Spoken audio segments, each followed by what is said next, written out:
कि उसके पहले ही उसने उसके ऊपर हमला कर दिया। डेविड जब घर लौटा तो मारिया की लाश कमरे की छत से लटकी हुई मिली और उसका बेटा आराम से टीवी देख रहा था। अपनी पत्नी का यूं चले जाना डेविड के लिए किसी सदमे से कम नहीं था। मारिया के अंतिम संस्कार के समय कब्रिस्तान में जब उसका बेटा और डेविड वहां पर मौजूद थे तो उसका बेटा दूर खड़े उस काले साए को देखकर मुस्कुरा रहा था। वहां पर फादर ने यह बात नोटिस कर ली। मारिया के अंतिम संस्कार के बाद उन्होंने डेविड को चर्च में आने के लिए कहा। डेविड अपने बेटे को लेकर चर्च में जाने लगा तो उसका बेटा गुस्से से चर्च के बाहर ही बैठ गया। डेविड अकेला चर्च के अंदर गया। वहां पर फादर हाथ में कैंडल लिए कुछ प्रे कर रहे थे। डेविड को देखकर उसे बैठने के लिए इशारा किया।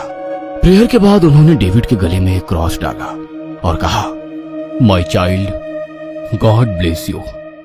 तुम्हारा बेटा शैतान का अंश है, उसे खुद से दूर कर दो, वरना अभी उसने अपनी मां को मारा है।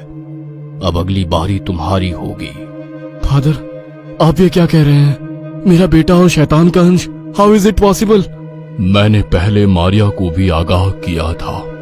तुम्हारे बेटे का जन्म 9 मून नाइट में हुआ है। वो रात काली शक्तियों की रात होती है। जिस समय में तुम्हारे बेटे का जन्म हुआ वहीं पर उस समय कब्रिस्तान में भी गहरी हलचल हुई थी। एक भटकती हुई आत्मा ने तुम्हारे बच्चे के शरीर पर कब्जा कर लिया है। मगर फादर, गॉड खुद कहते हैं कि इंसान का जन्म और मृत्यु उनके हाथ में है।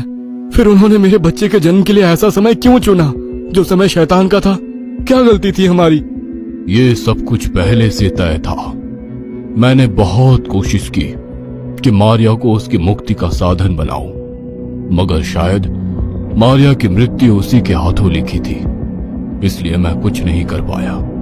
मगर अब मुझे पता है कि इस शैतानी मुक्ति का साधन तुम हो, इसलिए ईश्वर ने तुम्हारे बच्चे को उसका निमित्त बनाया है।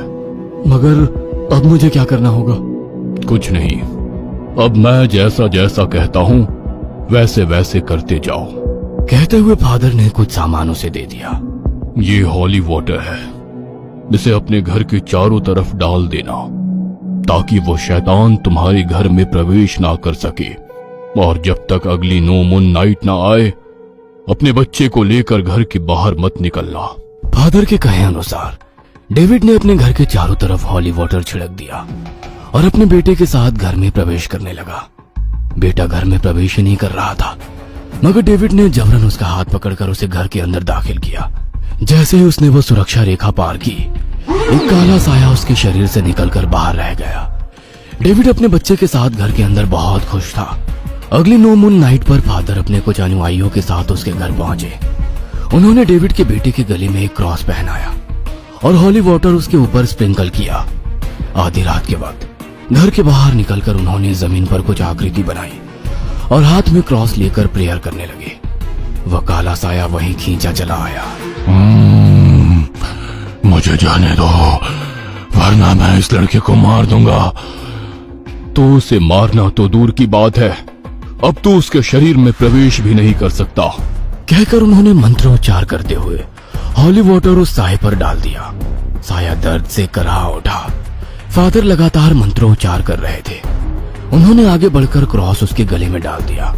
क्रॉस के संपर्क में आते ही साया पूरी तरह जलकर हवा में धूल हो गया। माय चाइल्ड डेविड, अब तुम्हारा बच्चा पूरी तरह से ठीक हो गया है।